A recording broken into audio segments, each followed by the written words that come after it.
Hai, hello, salam sejahtera Malaysia. Selamat datang ke channel Fels Lifestyle. Saudara-saudara, terima kasih kerana terus setia dan terus bersama di dalam channel ini. Setelah Malaysia digemparkan oleh keputusan SPRM, serbuan SPRM yang membawa kepada penemuan RM170 juta bersama dengan jongkong emas bernilai RM7 juta. Yang paling panas mengejutkan, perkara ini terkait dengan nama PM9. PM9 di dalam isu ini bukanlah saksi, tetapi disahkan oleh SPRM, beliau adalah suspek. Nah, antara persoalan ramai orang melalui media sosial, melalui ruangan komen yang saya lihat, mereka kata, siapa geng-geng Ismail Sabri? Takkanlah kerja ini dibuat sendiri oleh Ismail Sabri. Nah, kalau dah disahkan sebagai suspek dan penemuan ratusan juta jongkong emas, ini sudah pasti melibatkan geng-geng Ismail Sabri. Persoalannya siapa? Sedangkan saudara-saudara, kita pun tak tahulah ini geng Ismail Sabri kah, Ismail Sabri kena sabotaj kah, tapi perkara ini melibatkan bekas pegawai kepada PM9.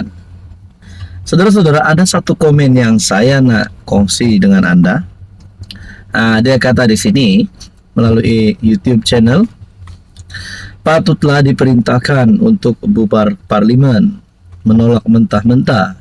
Rupa-rupa ada buat kerja dengan geng-geng Midin, Mail. Menurut komen ini, adakah ini hint ataupun pembayang bahawa RM170 juta dan juga jongkong emas yang ditemukan SPRM sebenarnya melibatkan geng-geng Muhyiddin, Hadi Awang dan juga Perikatan Nasional. Ada yang kata Ismail Sabri menjadi PM9 bukan sebagai PM Barisan Nasional, tetapi sebagai PM Perikatan Nasional. Nah, saudara-saudara, berkaitan dengan ini, menurut anda apa yang anda boleh berikan pandangan anda dan komen anda? Kalau kita kaitkan dengan pimpinan Ismail Sabri sebelum ni, kita tengok okey aja, macam tidak apa-apa berlaku. Tapi bila sudah hari ini ceritanya dibuka, beliau bukan saja sebagai saksi, bahkan sebagai suspek di dalam kes ini. Saudara-saudara, di sini saya ada selitkan produk. Anda boleh lihat beberapa jenis produk yang saya share di sini sangat sesuai untuk lapisan usia, dan kamu boleh lihat beberapa jenis produk, harga berpatutan mengikut kesesuaian anda. Jadi saudara-saudara yang saya amat hormati, kalau benarlah dalam isu ini terdapat geng-geng Ismail Sabri, tidak tahulah daripada UMNO kah, daripada Perikatan Nasional kah. Tapi kalau nak cakap daripada UMNO sudah buat pengakuan. Mereka kata UMNO tiada kena mengena dengan siasatan Ismail Sabri. Jadi kalau begini, adakah sebenarnya Ismail Sabri perlu melakukan sesuatu yang betul, yaitu menyerahkan nama-nama geng-geng beliau, mungkin daripada Perikatan Nasional yang terlibat dengan isu ini, dan serahkan kepada SPRM. Sebenarnya saudara-saudara, kalaulah perkara ini melibatkan PN, hancurlah Perikatan Nasional. Sebelum ini pun Muhyiddin sudah terpalit dengan rasuah. Takkanlah nanti kalau perkara ini pun melibatkan Muhyiddin, rakyat Malaysia takkanlah tak boleh fikir, takkan mereka nak pilih PN lagi pada PRU 16 nanti. Kalau semakin banyak cerita rasuah yang melibatkan pemimpin-pemimpin PN, itu kalaulah. Jadi saudara-saudara yang saya amat hormati, tuan-tuan dan puan, berkaitan dengan ini, apa komen anda? Hello semua, salam sejahtera Malaysia. Selamat datang ke channel Fels Lifestyle. Terima kasih kerana terus setia dan terus bersama di dalam channel ini. Saudara-saudara yang saya amat hormati, setelah nama Ismail Sabri disebut ramai orang, setelah siasatan terhadap beliau, penemuan RM170 juta dan jongkong emas, dan paling mengejutkan, UMNO sudah membuat pengakuan. UMNO tiada kena mengena dengan siasatan terhadap PM9, terhadap Ismail Sabri. Adakah dengan ini UMNO sebenarnya ingin menjauhkan diri daripada Ismail Sabri? Seolah-olah tiada yang nak backup Ismail Sabri. Walaupun Presiden UMNO ada membuat kenyataan sebelum ini, beliau memberikan satu dorongan kepada Ismail Sabri. Tapi bagaimana dengan pemimpin UMNO yang lain?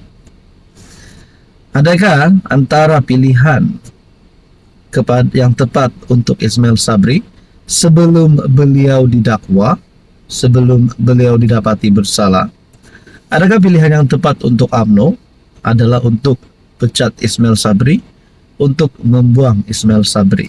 Nah, saudara-saudara yang saya hormati, menurut Anda, Anda boleh komen di bawah, apa sebenarnya UMNO perlu lakukan kepada Ismail Sabri? Kalau beliau stay di UMNO, adakah itu akan menjejaskan UMNO yang kita dapat lihat semakin kuat, semakin mempunyai harapan untuk menjadi dominan semula?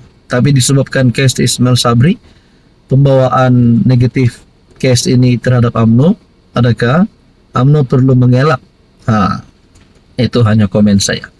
Jadi saudara-saudara, di sini saya ada selitkan produk. Anda boleh klik produk ini, Anda boleh lihat mana satu yang ngam di hati, ngam di mata. Harga cukup murah, harga cukup berpatutan, order macam biasa, macam dekat Shopee. Ini akan membantu saya dan membantu untuk mengembangkan channel ini. Jadi saudara-saudara, kalaulah satu hari nanti UMNO akan buang Ismail Sabri, adakah ini akan memberi efek yang buruk terhadap Ismail Sabri ataupun terhadap UMNO sendiri? Ataupun sebenarnya itu adalah satu keputusan yang baik untuk UMNO, karena mereka telah menyediakan payung sebelum hujan. Itu sekiranya Ismail Sabri Yaakob didapati bersalah di dalam case ini. Jadi saudara-saudara yang saya hormati, menurut Anda, mana pilihan UMNO? Setelah mereka sahkan UMNO tidak akan mengena dengan siasatan Ismail Sabri, adakah itu pembayang bahwa mereka tidak mahu menyokong Ismail Sabri di dalam hal ini karena melibatkan case rasuah? Saudara-saudara, apa komen Anda? Hai, hello, salam sejahtera Malaysia. Selamat datang ke channel Fels Lifestyle. Terima kasih kerana terus setia dan terus bersama di dalam channel ini. Ini satu berita buruk untuk Muhyiddin, untuk Hamzah Zainuddin, untuk Azmin Ali dan bos-bos besar Bersatu, ataupun lebih exact bos-bos besar Perikatan Nasional. Dalam satu sumber yang saya lihat, sumber ini berkata, Bersatu berbalah, siapa harus ketua I-Parti harungi pilihan raya umum ke-16. Sumber parti berkata, pelan peralihan kuasa menyebabkan perbalahan. Sama ada Muhyiddin Yassin patut kekal atau menyerah kepimpinan kepada Hamzah Zainuddin. Keretakan dalam Bersatu semakin serius apabila dua puak bersaing, maupun pemimpin masing-masing menerajui parti menjelang PRU 16, sekaligus timbul kebimbangan mengenai kestabilan dalaman parti itu. Sumber dalaman berkata, keretakan bermula pada Julai tahun lalu apabila Presiden Muhyiddin menggariskan pelan peralihan kuasa, menyaksikan Hamzah memenang tanpa bertanding sebagai timbalan presiden pada pemilihan November lalu. Azmin Ali pula dilantik sebagai Setiausaha Agung. Bagaimanapun, pelan itu mencetuskan perpecahan dalam parti. Dengan kem Azmin bertegas, Muhyiddin perlu kekal menerajui Bersatu, manakala satu lagi kem mahu Hamzah mengambil alih kepimpinan. Saudara-saudara, adakah dengan ini, kalaulah kem Hamzah Zainuddin, rancangan mereka gagal untuk menaikkan Hamzah sebagai Presiden Bersatu, adakah dengan ini mereka akan boikot Bersatu, mereka akan boikot Muhyiddin dengan cara keluar daripada parti bersama dengan Hamzah, dan mungkin mereka akan tubuhkan parti baru. Wow, bagaimana pula komen Anda? Bagaimana saudara-saudara kalau Hamzah keluar daripada Bersatu dan tubuhkan parti baru bersama geng-geng UMNO yang sebelum ini telah keluar daripada parti? Antaranya KJ, Hishamuddin Hussein yang digantung, Syaril Hamdan, dan mungkin juga Tun Mahathir yang kini memang tidak ada parti.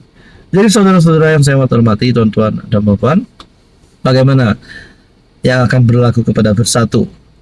Kalau mereka benar-benar berbala, siapa yang menjadi ketua untuk mengharungi PRU16? Ini pasti satu perkara yang membuat Muhyiddin Yassin pening kepala.